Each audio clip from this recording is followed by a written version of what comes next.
Grace and Chloe once lived in neighbouring yards, spending a lot of time together, dreaming of a brilliant future. 15 years later, their lives had become strikingly different. Grace had a loving husband, Michael, 2 adorable children, a spacious house, a brilliant career at a marketing agency, and a toned figure that she maintained with daily runs. Her social media page was full of photos from luxurious hotels in the Maldives and Switzerland. Chloe, on the other hand, lived in a guest room at a casual friend's house, scraped by on irregular earnings, and her wardrobe and budget were depressing. Envy of Grace gnawed at her from within like rust. Every like on her friends' photos of a happy life was a stab in the heart for her. When a vacancy for an assistant opened up at Grace's agency, driven by pity and old feelings, she persuaded the management to hire Chloe. "She's smart. She's just been unlucky," Grace insisted. Regret set in almost immediately. Chloe was inattentive, made mistakes that Grace had to correct, and constantly complained about the boring tasks. But worst of all was her behaviour. In the office, she attracted admiring glances from men and spoke to Grace condescendingly, as if Grace had only achieved success through luck. One day, Grace stayed late at work to finish a project that Chloe had forgotten to complete again. In the empty office, she decided to go into the quiet meeting room to call Michael. Muffled voices were coming from behind the door. It was Chloe and Michael? "Don't worry, everything is going according to plan," Chloe said sweetly. She still suspects nothing. Her perfect life will soon collapse.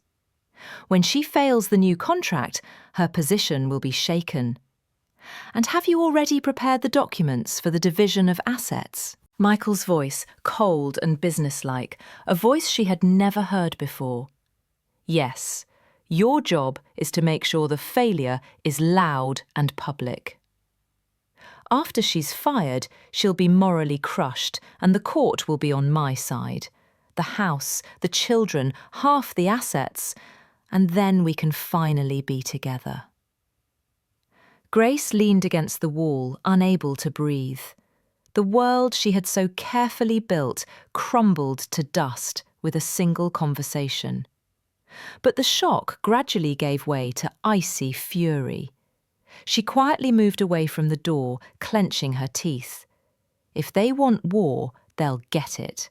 But she would be the one setting the rules. The next day, Grace invited her friend over for dinner. When Chloe arrived, Grace was the epitome of hospitality. They set the table together, laughing. During dinner, the atmosphere was warm, almost like a family.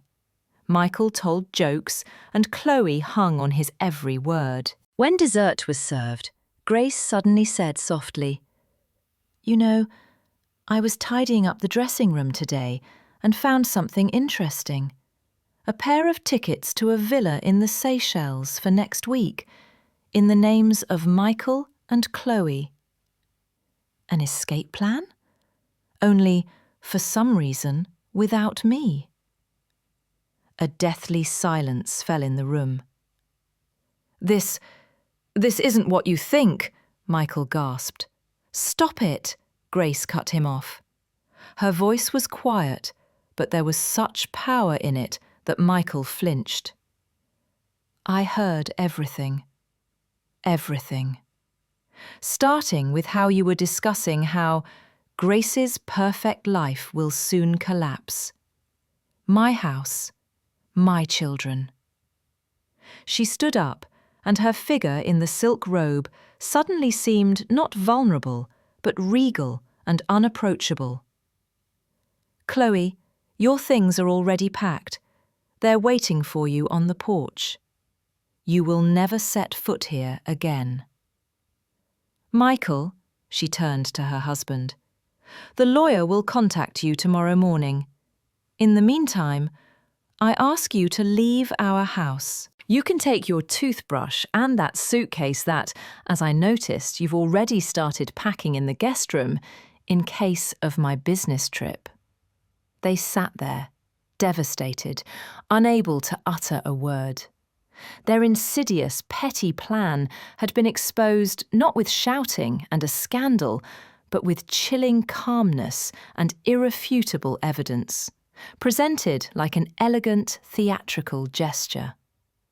Grace stood by the huge window in the living room, watching the taxi drive Chloe away and Michael load the suitcase into his car.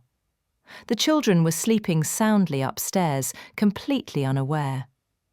In the reflection in the glass, she saw her own shadow, strong, upright, liberated. She didn't feel emptiness. She felt silence. The kind of silence that comes after a long, exhausting storm. Her house was now clean not only of dust, but also of lies. And that was the best foundation to start over. Alone, but in honesty with herself.